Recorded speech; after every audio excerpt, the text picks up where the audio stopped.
everybody, welcome back to Beach House Bees. We got another extraction today. Got my friend Jamin with me again. Hey. Thank you so much for your help. Absolutely. Check out these bees, you guys. Look at that. So nobody's living here, right? Nope, this is an abandoned house. The owner is actually on his way to meet us right now. He's been brush hogging and he's excited to get these bees out of here. Okay. Because you said they're gonna tear this thing down and rebuild? They are, yeah. So we came just in perfect timing. We're about a month away from them demoing the whole house. Oh, wow. Which is nice for us because then we can tear into this wall and we're not gonna be bothering anybody except for those bees. In my experience, when you've got that much activity and that many bees coming and going, generally you've got a pretty big colony in there.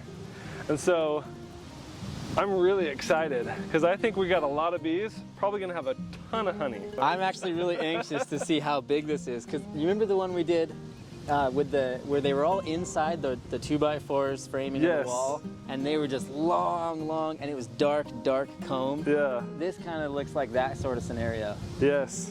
So do you think that they're going to go in the same pattern between some of the beams there, like before? No. No, my bet is they're actually going to be running in the floorboards because this is a 2-story house. Oh man, that's always the moment when you start tearing into it. You got to try to find out where the bees are at. All right, here's my equipment set up. So I've got this mesh screen to go around the hive to keep the bees inside when we're done. I've got a little queen cage here this is actually from a package of bees that I bought one time. So I figured, hey, if we spot the queen, maybe we can throw her in there and cork it up just to make sure we don't lose her. Got my smoker to calm the bees. Couple pairs of gloves, the ratchet straps around the hive box because I'm using a Langstroth hive, and these pieces all come apart. So I'm going to ratchet it together with the lid on when we're done. Bunch of empty frames here with rubber bands. A bin. I'm going to use this bin for any big frames of honey that we get just to make sure that we don't lose anything, and I can take it home because I'm going to focus primarily on putting the bees and any brood frames in here. And then anything left over, honey or old comb, is going to go in there to be treated and managed later. Hive tool, just in case. Bee brush, just in case. Our ladder. And then what kind of equipment have you got to crack open into this house? Well, I brought just a crowbar, the hammer. I thought we should bring a drill for some screws, and I ended up not bringing it with us. So I'm hoping that as we pull this off, since the home's going to be demoed, we really don't need to worry too much about it. But the more siding we can preserve, the better. And then I got a smile.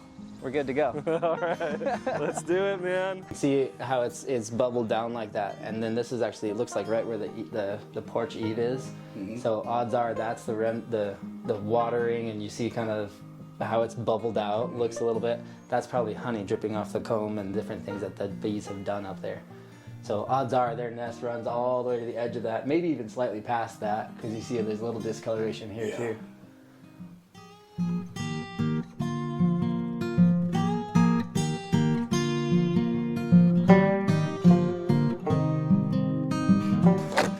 Yep. All right, you want a smoker? Smoke calms the bees. Triggers a response where they start eating honey and sending a signal to the rest of the bees to prepare to leave in case the house is on fire. And it blocks their attack smell, so they're less aggressive generally.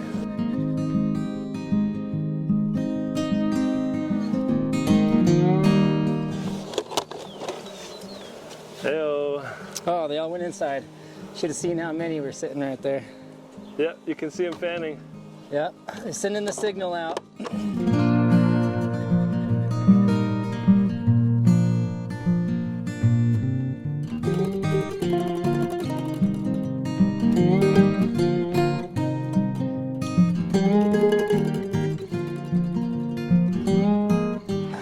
We got probably a rafter there, and then one in the middle right there. If they did it every 16, that's about 16. So I want to come from the top, but I don't want to expose that to weather. So we're going to start right here.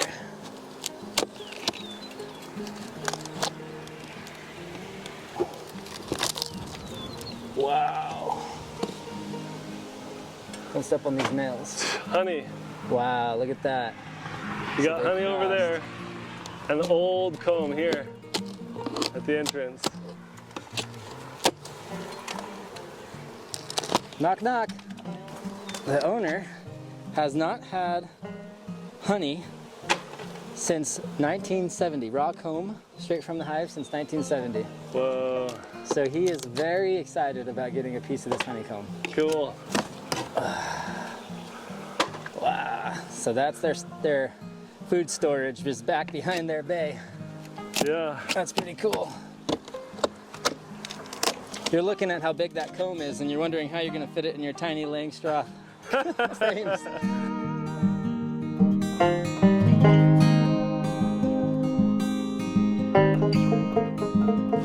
Well, if they've been doing it for 30 years in the same spot, that means that they've been getting life out of this comb for that long, and they're still here, so they must still have some viability. Some space to grow is what I'm thinking. We just haven't hit the new sections yet. Right. He said 25, and then he thought about it and he said maybe even 30. Yeah. That explains why we've got such old dark comb here.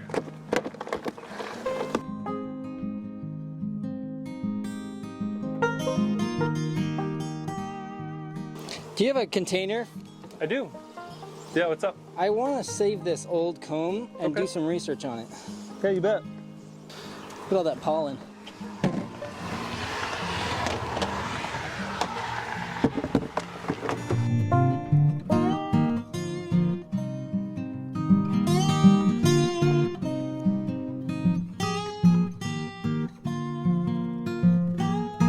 It's all dust. That's all decomposed. All right, what have we discovered here?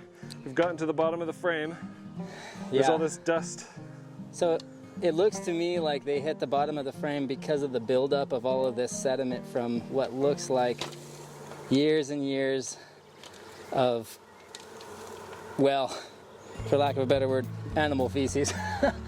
Except the bees don't do that in the hive. Yeah, so this, you can see some of the bugs are in here. Potato bugs. Dead bugs and There's stuff. beetles. There's dead bees all over this, all the way down. And this caps right about down there on the concrete. So chances are that this is actually building up, and it's just dead organic matter that has just slowly but surely climbed the wall. Okay.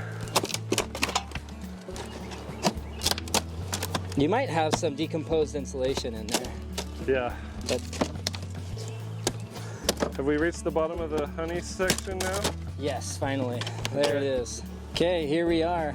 We've finally gotten down to the hive in the wall. This is old comb. And this whole section here, they did honey all the way down. Pretty interesting how they segregated the honey that way. And they did the comb this way, so that's actually long shoots of comb we're gonna have to take off in sheets. And it's multiple layers thick, probably 2, maybe 3 in a few spots. So this is all regular brood, Yeah. and this is drone brood. Can you tell the difference? The bubble. These ones are a lot more bulbous, and Yeah. there's very defined sections in between. This one's almost flush. Right. Okay, that's good to know. And this is pollen here. Yep, pollen in there. A little bit of honey next to it. There's a couple of larvae every now and then if I look down into the cell. This is all clean honey right here. Yeah. So I'm gonna I've got 2 bins. We can put all the old comb in one bin, and then I want all the clean honey in another bin. Okay. So this will be the stuff we take home and harvest, and then if you want to do something with that old comb, you're welcome to it, but I'm not interested in it. No, I mean I do. I want to prioritize the honey, but I definitely want to take all the old comb rather than wasting it out. Do we want to grab all the honey first? Your call. Let's just get all the honey out first.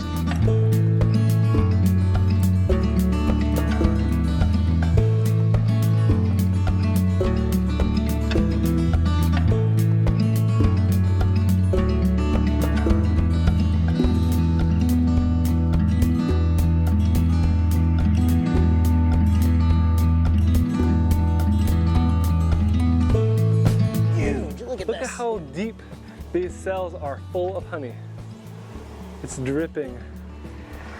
This is so big, the weight of it is crushing it around my fingers. Oh, oh man.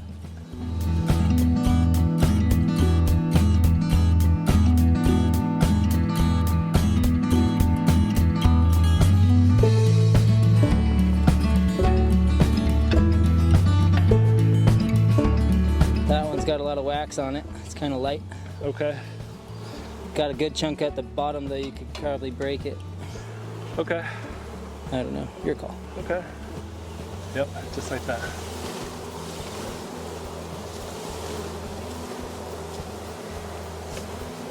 Wow, instantly running to the corner.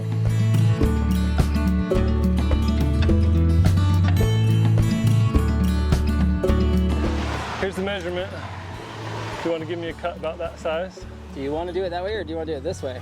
I'd like to keep it same level. There's a reason the bees do it the way they do it. Right. And I don't know if putting it in sideways could compromise the brood. Good call. Good call. You were right here. Yeah, about right there. A little lower. Yeah. I'd rather have it a little bit too short, not a little bit too tall. Okay.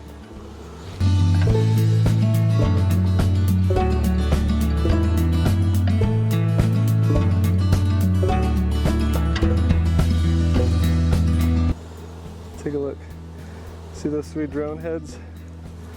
Just kind of poking out there. So this one cross combs together right here and the back wall becomes the front wall. Yeah. So I'm gonna break this out the best I can, but it might not come out very clean. Okay.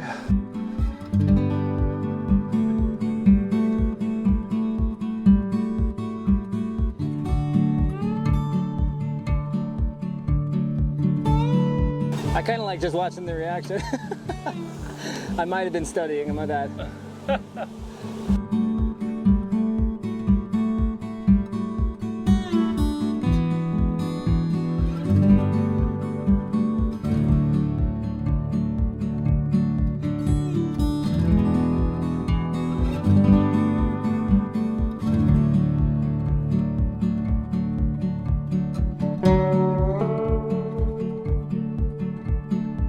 What's up, you guys? Jamin is a master. He found the queen in a tiny little cluster tucked in the corner among 50,000 bees or more. Check it out, we got her inside. It's about there. Oh, there it is. You can see the queen inside there now. Beautiful. Yeah. So I'm gonna transport her to the new house like this so she doesn't get damaged on travel. Now we can just throw all the rest of the bees in there, package it up, take her home, and I've got an awesome queen. So happy. So this is where she was. She is tucked into the corner, way up there on the right. Well, anyway, thank you guys so much for tuning in. We got the queen, we got all the bees, we got everything out of the house. There's a few strays, but there's not everything we can do for that. So we just do the best we can. Yep. We got a full bin of wax and about maybe a quarter of a bin full of honey. Yeah, these are big totes. Big totes. Some of the honey that came out of that was big. So good. Anyway, thank you guys so much for tuning in. I hope you guys enjoyed this adventure as much as we did. Make sure to go subscribe to Jamin's channel. Haven Permaculture. Give him some love and support over there. He's doing some awesome stuff. And we're definitely gonna be doing some more of this in the future. So subscribe and stay tuned for more fun.